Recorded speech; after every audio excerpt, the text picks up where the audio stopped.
আসসালামু আলাইকুম। আশা রাখছি সবাই আল্লাহর রহমতে অনেক ভালো আছেন। আমিও আলহামদুলিল্লাহ অনেক ভালো আছি। আমি একটি রেসিপি নিয়ে আসলাম আপনাদের সামনে। আমি ঘরে যা উপকরণগুলো আছে তা দিয়ে আমি রান্না করব আজকে। আমি রান্না করব চিংড়ি মাছের মালাইকারি। এখন হঠাৎ কেউ যদি আবদার করে খেতে তো হয় বা খাওয়াতে হয়, সেজন্য এখানে অল্প কয়েকটা চিংড়ি মাছ ছিল, তাই নিয়ে নিয়েছি। এখানে আমি হলুদ মরিচ লবণ দিয়ে মেখে রেখেছিলাম আধা ঘন্টার মতো। এখন হালকা করে ভেজে নিব। বিসমিল্লাহ।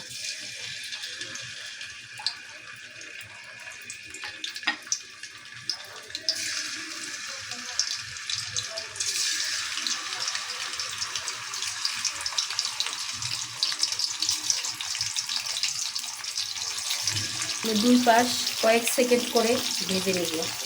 খুব অতিরিক্ত ভাজা যাবে না, তাহলে ভিতরে যে চিংড়ি মাছের মুক্তটা থাকে সেটা একটু রাবারের মতো শক্ত হয়ে যেতে পারে। কোনো উপকরণ বাড়তি দিব না, যেগুলি ঘরে আছে সেগুলোই দিব। চিংড়ি মাছ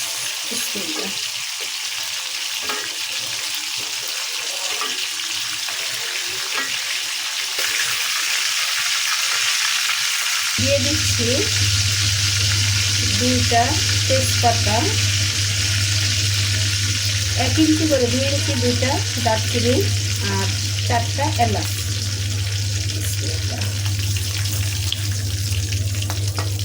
এখন দিব পেঁয়াজ বাটা।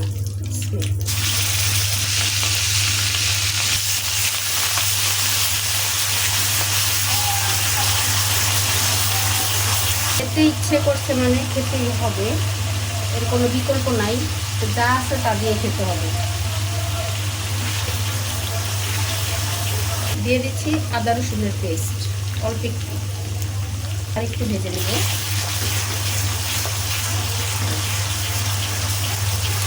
ধনিয়ার গুঁড়া,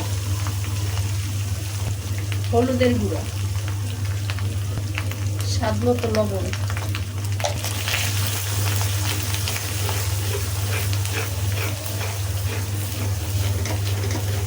দিচ্ছি একটু জিরার গুঁড়া, দিচ্ছি মরিচের গুঁড়া,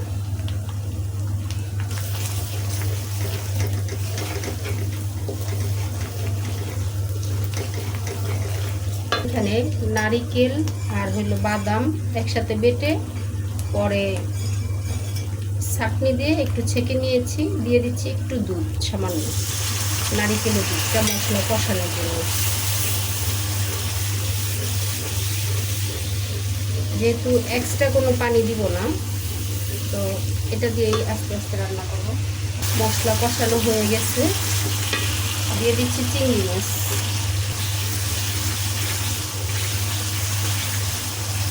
চিংড়ি মাছটা ভালোভাবে কষিয়ে নিব।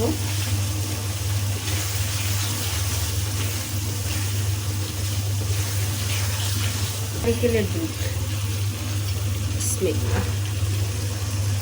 যে যেমন খেতে চান, কেউ যদি বেশি পাতলা খেতে চান সেই ক্ষেত্রে এই দুধ একটু বেশি দিবেন, আর কেউ যদি একটু মাখা মাখা খেতে চান সেই ক্ষেত্রে কম দিবেন।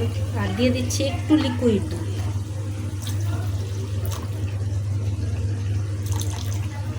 এখন একটু রান্না করে নিব ভালো করে।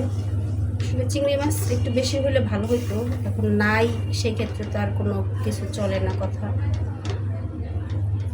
কলকে গেছে, এখন একটু রান্না করে ঝোলটা আর একটু কমিয়ে নিব। একটু আগা ভেঙে ভেঙে দিয়ে দিচ্ছি কাঁচামরিচ।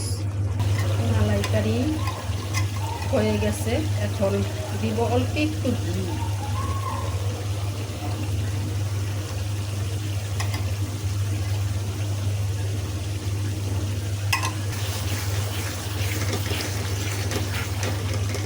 যারা যারা ভিডিও দেখলেন সবাইকে অনেক ধন্যবাদ। আর রান্নাটা আমি এখানে শেষ করলাম।